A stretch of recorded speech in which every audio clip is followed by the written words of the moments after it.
Magic Mage here. Recently this week, I've had a couple of lords reach out asking about the betting multiplier for each individual lord who's in a battle in the Throne of Supreme against their competitor and how those multipliers are determined. So, the multiplier I've been asked about is this 1.10 and this 5.00 value that's on when you choose a win lose, any two, or an any four. Always know that when you're betting on a one person, the multiplier is always going to be less. As you go to any two, that multiplier will increase for your rewards, and then any four will always get you the greatest return on your reward for the coins that you are spending. But it also has the highest risk because if one of the four members lose, you will lose all those rewards.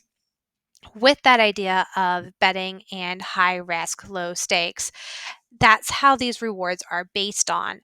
So, if the majority of the members are choosing to bet on individuals that are guaranteed to win, the rewards are going to be lower because the risk is lower. If you're betting on members where the rewards are going to be higher, if that person wins, but the risk is higher for them winning, then your rewards will be greater. So in this case here, if we look at Debbie's spot topo, let's say that individual is either holding back some of their troops or their power, which is not the case in this scenario because they're only a T2 troop. But let's say they were a T7, but only fighting with one immortal. They might not want to give away their march for a more competitive march so others can't see. But you may see that they decided to win the second match to stay within the top four rankings. If that's the case, then you might see that that person who's a higher risk is also going to be potentially giving you a greater reward should they win. So when you're looking at these, it's based off of how many lords are betting on that individual.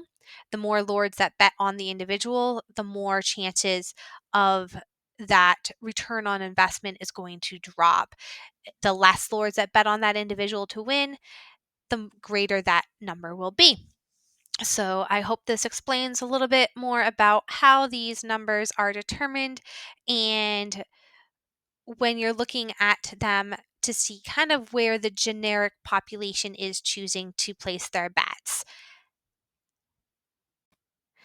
Now that we know how these multipliers are determined, I like to take and always check just before the system resets. It always resets at the top of the half hour. So at the top of the clock would be at 00, the bottom of the clock would be at 30. So I have about 10 minutes before this one will reset for myself. And what I like to do is I like to go in and just see if there's anyone that looks like they're betting in a way I would not personally choose to bet. And if that's the case, I'll hold off for that multiplier to possibly increase to return my investments so they're greater. The other thing I might do is also hold off if I don't see a lot of return on my investments because I really want to make sure I'm getting the maximum amount of rewards I can. So in this group here, most of the winners appear to be at a 1.10 return on my investment, and that's not a great one. I like to try to find the one that's kind of almost halfway, kind of in this scenario where you have like a 2.5 and a 1.17. That's a little closer, and it does have, like between Gavin and Hellboy, a 1.13 and a 2.7. So this one's a little bit greater in my turn and my rewards. If I were to go and place my bets in, I can actually predict what my return will be on these by actually selecting the four I would want. And this is going to tell me for my $10 tokens I'm spending, I'm going to get 58 back. So I'll get a 48 return on my investment. So I know I've done better in the past, so I'm just checking to see if I can find ones that are a little bit more concurrent to what I am looking for. The one thing is just because the bets are open, give yourself some time. Always start with the first round and then kind of work your way through because sometimes you will get lucky and find the better return on the investments, and you're not really starting with some lower bets. The other thing is if you start at the very beginning where you're kind of like that first round to put your bets in, you're more likely to get like this 1.17 and 2.52 multiplier. So you're getting a little bit greater return on your rewards. Um, in this case here, I think I am going to just wait a little bit longer, see what happens. There's a lot here that are kind of split halfway where I have some potential. That's a 1.5. That's a little bit better.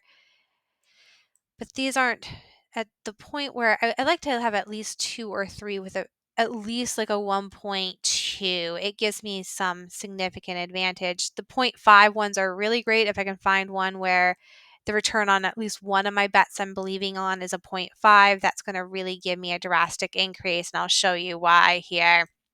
So if I were to bet on everyone who I think was winning, but it had a point 0.5 return on that investment, I'm at an 82 return here, where if I had chosen Brianna instead, it drops down to a 44. So the greater your rewards, the greater the risk, the bigger your rewards, as long as that person will win for you. And so you really want to take and just make sure you really are finding the rewards that are going to give you the most for your token spending.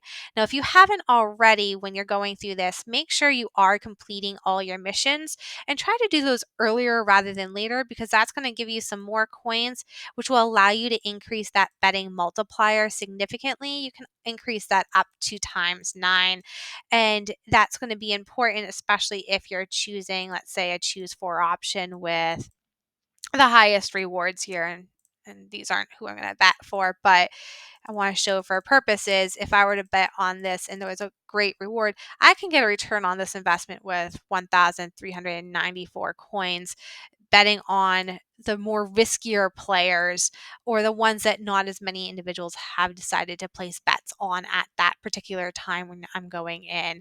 So this is one of the reasons why I really kind of play the odds, the timings, and just kind of wait for those perfect bets to come in. Thank you for watching. If you liked this content, please remember to like and subscribe to not miss any future content. See you next time.